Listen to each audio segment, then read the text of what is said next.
অন্তর্বর্তীকালীন সরকারের প্রধান উপদেষ্টা ডক্টর মোহাম্মদ ইউনূস বলেছেন, ছাত্র জনতা দেশকে স্বৈর শাসন ব্যবস্থা থেকে মুক্তি এনে দিয়েছে।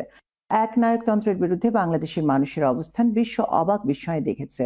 প্রথমবারের মতো জাতিসংঘের সাধারণ পরিষদে দেয়া ভাষণে দেশের মানুষের গণতান্ত্রিক আকাঙ্ক্ষাকে বাস্তবে রূপ দিতে বিশ্ব সম্প্রদায়ের সমর্থন চেয়েছেন ডক্টর ইউনূস। সারা পৃথিবী অবাক বিস্ময়ে দেখেছে কিভাবে সমগ্র বাংলাদেশের মানুষ একনায়কতন্ত্র, নিপীড়ন, বৈষম্য, অবিচার ও দুর্নীতির বিরুদ্ধে রাজপথ ও সামাজিক যোগাযোগের মাধ্যমে দৃঢ়ভাবে রুখে দাঁড়িয়েছিল।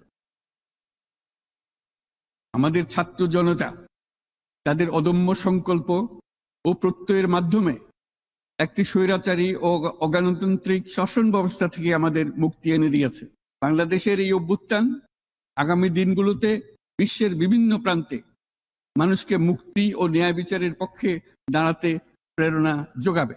এই দায়িত্ব গ্রহণের পর আমরা গভীর বিস্ময় ও হতাশার সঙ্গে মুখোমুখিভাবে দেখতে পাচ্ছি কিভাবে সর্বগ্রাসী দুর্নীতি একটি কার্যকর গণতান্ত্রিক ব্যবস্থাকে ধ্বংসস্তূপে পরিণত করেছে। কিভাবে রাষ্ট্রের মূল প্রতিষ্ঠানগুলোকে নির্মমভাবে দলীয়করণের আবর্তে বন্দী করে রাখা হয়েছিল, কিভাবে জনগণের অর্থকে লুটপাট করা হয়েছিল, কিভাবে একটি বিশেষ স্বার্থান্বেষী গোষ্ঠী সমস্ত ব্যবসা বাণিজ্যকে অন্যায়ভাবে নিজেদের হাতে কুক্ষিগত করে দেশের সম্পদ অবাধে বিদেশে পাচার করে দিয়েছে। এক কথায় কিভাবে প্রত্যেকটি পর্যায়ে ন্যায়, নীতি ও নৈতিকতা অদৃশ্য হয়ে গিয়েছিল।